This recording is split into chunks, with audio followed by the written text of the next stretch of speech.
इस साड़ी की फसल में अंदर से तेज बारिश से ओलावृष्टि से नुकसान हुआ है, उसके मुआवजे के लिए और बीमा क्लेम जारी करने के लिए, और साथ में जो बची फसल जिन किसानों के हाथ लगी, वो फसल चाहे चने की हो चाहे वो फसल गेहूं की हो, वो सरकारी रेट पर आसानी से तोलने की मांग को लेकर के हमने ज्ञापन दिया है।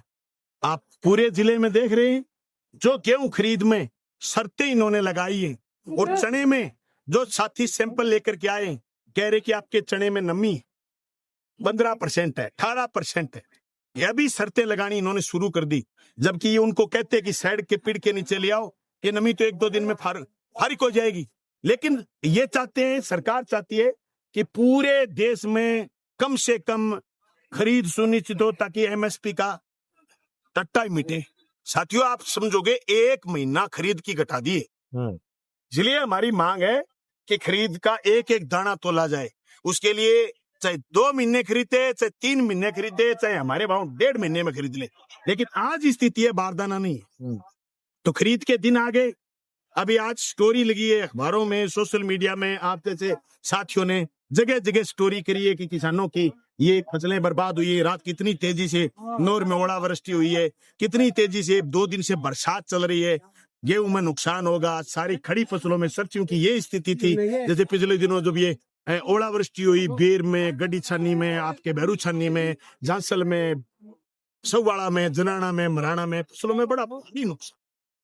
साथियों, इसके साथ साथ मैंने जिक्र भी करा है, माइनर टूटने से, सिद्धू की वितरिका टूटने से, रसलाना वितरिका टूटने से जिन किसानों का नुकसान हुआ है, उनके लिए इन्होंने अभी तक कुछ नहीं करा। इससे बड़ी शर्म की बात कुछ नहीं हो सकती कि इनकी लापरवाही से किसानों की खड़ी खड़ाई फसल बर्बाद हो जाए और 12 महीने की खेती उसके पेट पर लात लग जाए और प्रशासन गैर जिम्मेदाराना तरीके से हरकत करे।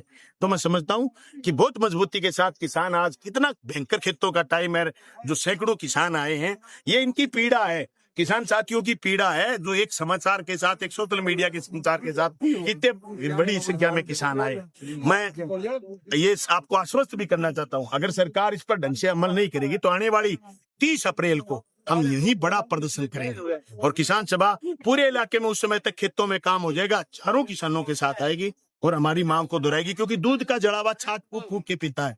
बिरान गांव की सेवंडी का आदेश हमने कलेक्टर साहब से करवाया था। हमारा 18 सितंबर को जब प्रदर्शन था जिला कलेक्ट्रेट पर, तो कलेक्टर साहब ने आदेश करा था, लेकिन यहाँ के प्रशासन ने मेलाफाइड इंटेंशन से कि वहां के किसान को कुछ नहीं मिले, इन्होंने शेवंडी में उनको शामिल ही नहीं रखा, जबकि बिरान की हालात आज भी खराब है। इसी तरीके से हम डर रहे हैं कि जिन गांव में नुकसान हुआ है, क्या ये इस नुकसान की भरपाई कर देंगे।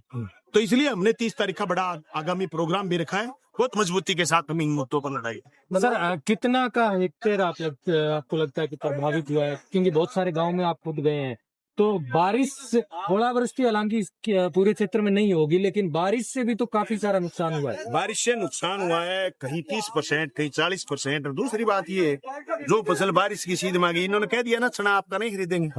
ये मूंग में कहा था इन्होंने, आपने देखा मूंग में कितने दिन ड्रामा करे इन्होंने। बिल्कुल, मूंग को मोठी घोषित करा इन्होंने। किसान ने फैक्ट्री में नहीं बनाया था, वो खेत में पैदा हुआ था। चना फैक्ट्री में नहीं बना के लाएंगे, खेत में लाएंगे। गेहूं फैक्ट्री में नहीं बना के लाएंगे, खेत में लाएंगे।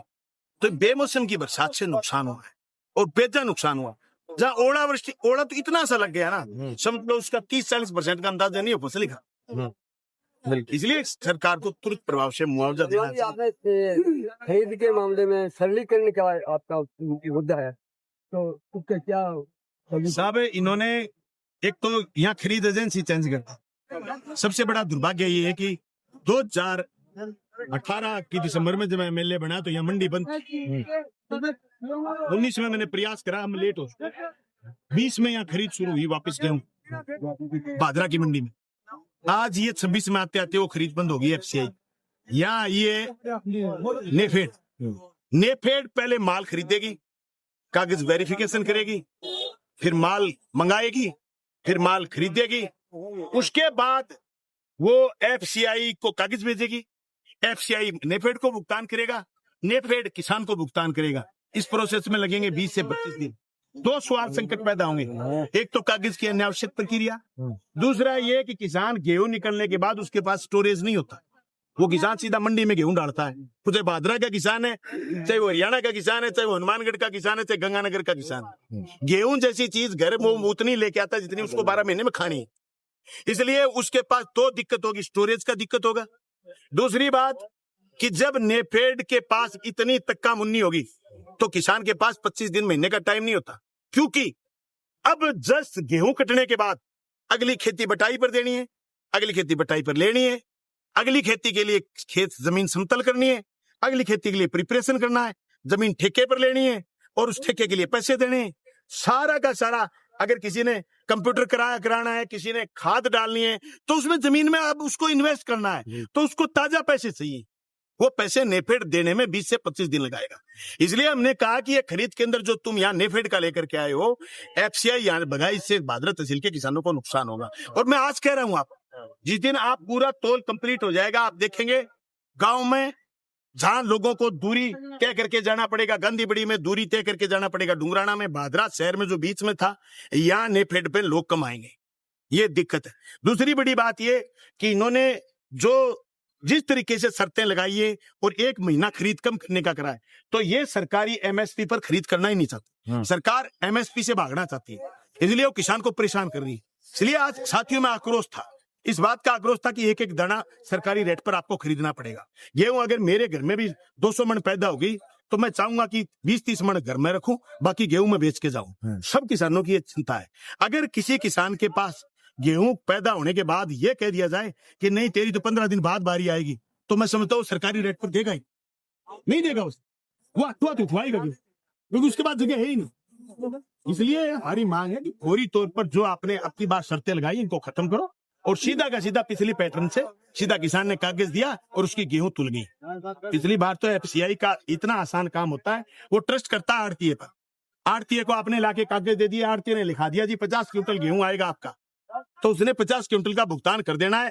आड़तीये ने के पास आज गेहूं उसने तुलवा के कट्टे भरवा दिए, चकवा दिया, यानी जो दाना पैदा हुआ उसका भुगतान उसको किसान को मिल गया आसानी से, with in 2 days 3 days 4 days last. ये अब की बार स्थिति, इसलिए ये पैदा करिए, हडल पैदा करिए इन्होंने, समय और परेशानी, उसके बाद एमएसपी से भगाना। आज ये खबर आई कि साहब खरीद का 1 महीना कम कराए, तो मैं समझता हूँ ये हमारे लिए काली खबर है।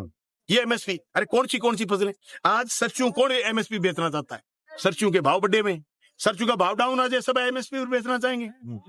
उसके बाद चना आज एमएसपी पर बेचना चाहते हैं लोग, और उसके बाद गेहूं सब एमएसपी पर बेचना चाहते हैं। ये थोड़ी बहुत फसलें जो एमएसपी पर बेचना चाहते हैं उससे सरकार भागना चाहती है। इसलिए आज मैं प्रदर्शन करके ये मांग, फसल बीमा क्लेम की भी एक मांग थी आपके?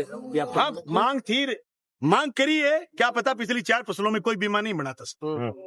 जो सैकड़ों करोड़ रुपए हर फसल के बनते थे वो बीमा छाट गई इनकी बेईमानी और दुष्प्रचार।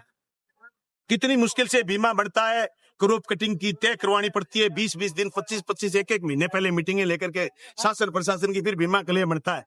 या तो अंधे पीस रहे कुत्ते खा रहे।